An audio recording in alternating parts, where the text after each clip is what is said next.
Well, for more, let's bring in Jakriti Dave covering these developments for CNE in Washington, D.C.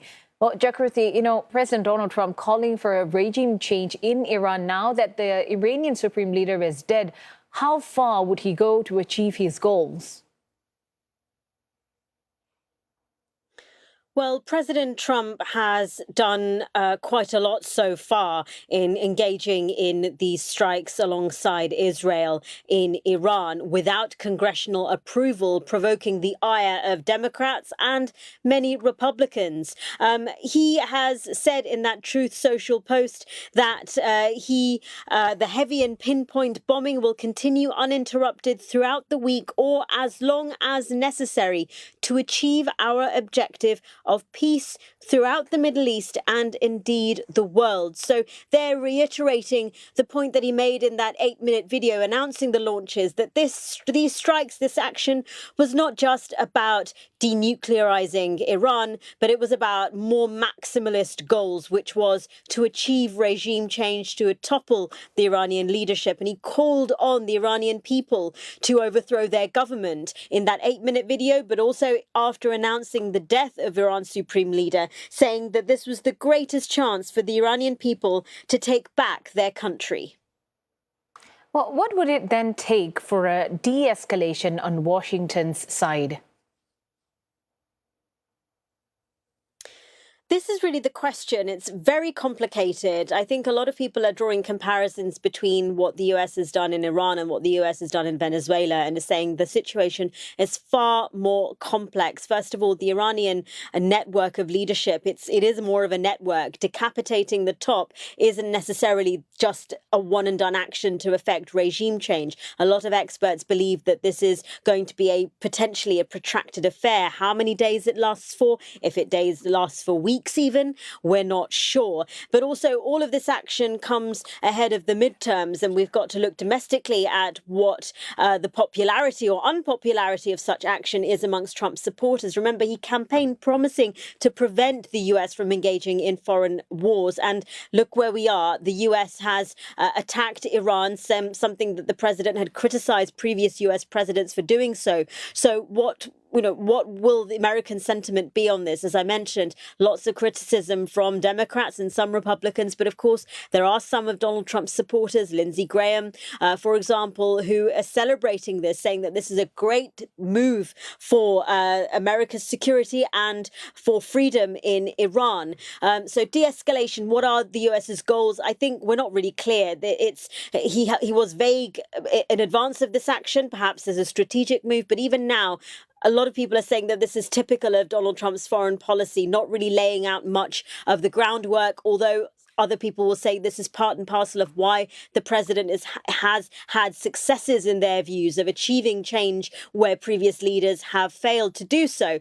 So again, a very complex situation. I think it all depends on what happens next. Iran, we understand, is the IRGC is promising to enact retaliation imminently. So we'll see what that happens. And it's a game changer if this spirals into a regional conflict, if Iran's retaliation involving its neighbors in the Middle East spirals into something bigger. We are looking at something bigger than a conflict between the US, Iran and Israel. It involves the region, which, as the UN Secretary General said in that emergency council meeting, is one of the most volatile regions in the world.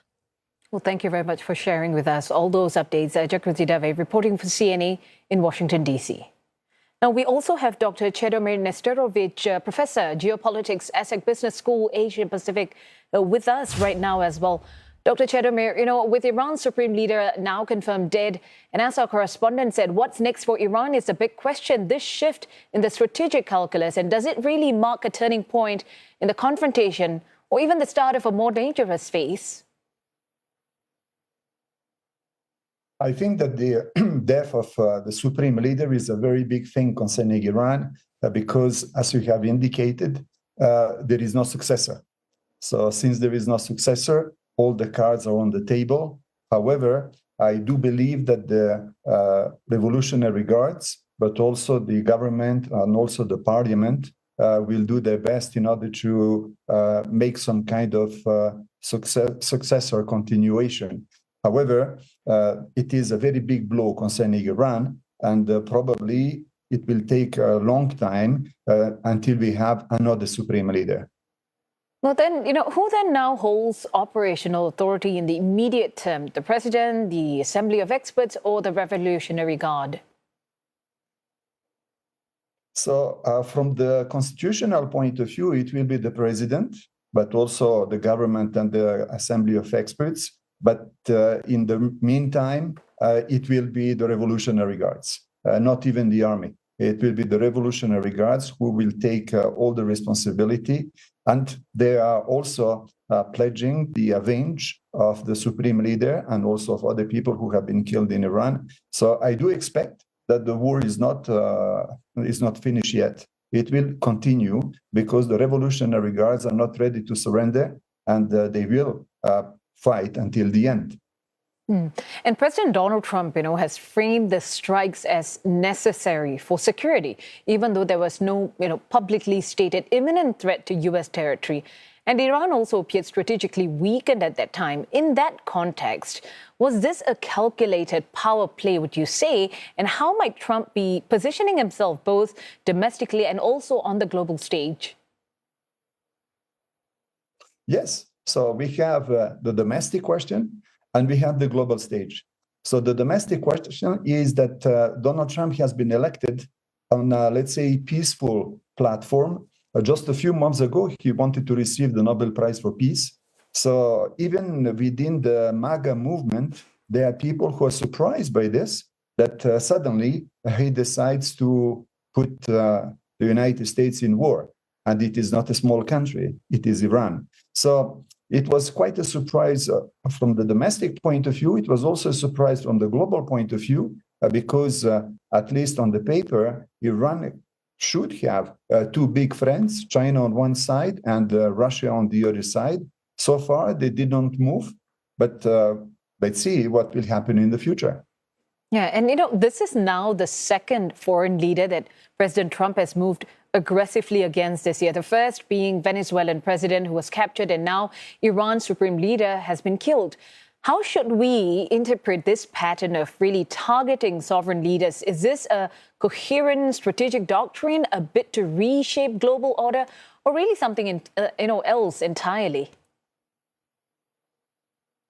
Exactly, because so far we were in the domain of diplomacy, and now it is some kind of destructive diplomacy.